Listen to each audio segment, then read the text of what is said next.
Welcome to today's video insight. In the past we talked about mental objects and representations, and that we want to hone our mental objects and representations by gaining distinctions and by seeking understanding about it and interacting with the thing or constructing certain scenarios in the mind. Then we will get more distinctions, and then we will understand things better and be able to represent things better. So today's video insight is about this, that we actually don't deal with the actual thing. So if you see a tree, for example, you only see an image of a tree that gets triggered, but what's really out there is something different. So the image is a representation, might be a representation, some form of representation of the tree, but it's not the tree itself, it's something different. And that's basically all we have. We have representations that's served by our mind, and we are interacting with these. And based on our interactions, certain interaction of our mind with the physical world takes place. And today's video insight is about an open question I have, and I find interesting, and it's this: Jesus indicates that, like with the walking on water, for example, Jesus, in one story about him, he walks on water, and then Peter is in the boat, and he says, "Oh Lord, can I come out with you?" And then Jesus says, "Come," and Peter goes on the water, but then he starts sinking because he gets afraid or something, and then Jesus says, "Oh, why are you doubting? Why do you have so little faith?" Or it's about doubting and not believing in something. So that Jesus also indicates with other things, with a fig tree, for example, or when he says, you have to have faith like a mustard seed, and then you will tell to the mountain, move, and it will be done for you, and stuff like that. So there might be certain ideas, or there might be a way for us, if we have a certain configuration of our mind, to influence the physical world in a way that's not possible by default.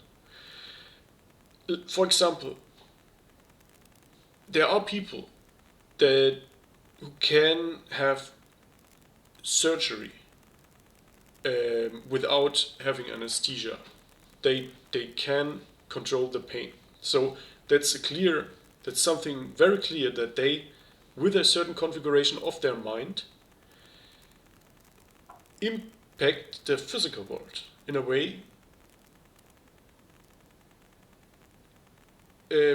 that's not accessible by default. It's the question if it's not just mental. They probably, if you measure it, they probably have different signals in their physical body than if they do not feel the pain, like you would normally if you have surgery without anesthesia. And that's the question. Now, what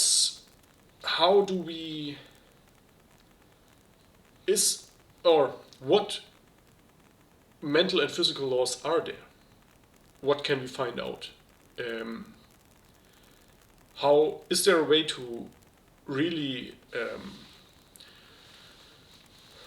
have the mental world absolutely primary over the physical world, even over physical laws that would normally exist? So some laws and regularities will always be there. It would probably be a mental law to access, to have power over the physical world in the way Jesus implies. If that is possible, it's an open question. That's today's insight. But it probably has to do with how we represent things, and how. So because doubting. What is doubt? It's a certain perception of the world, how it might be, that the physical world might get you in a certain way. In case of that example with the water. So, and Jesus implies if you represent things properly, it's not about delusion, I think. It's not delusional. It's his doubt was wrong in that scenario. So, what did he experience to access the doubt or to trigger the doubt? So that's the question. And if it was accurate or not, but it had a consequence. Obviously, the doubt, the configuration of his mind, then had the consequence that he would start to sink and not be able to walk on water. If that is a correct, true scenario that applies to our world, I don't know for sure, but that's very interesting for me, and yeah, I want to share that as today's insight. Maybe you have an answer, or maybe you have found out some things. People often report about healings and stuff, so that would also be direct impact on the physical world based on what? Based on a certain mental configuration, probably, with healing powers. Healing powers in terms of, I don't know, mean conventional medicine, but I mean just to prayer or to whatever. I don't know, I don't understand it exactly, but there are these stories that healing can just happen. People can heal through some talents or to having access to some knowledge. So that's today's video insight. Let me know if you know something about it, and I see you in the next one. Bye bye.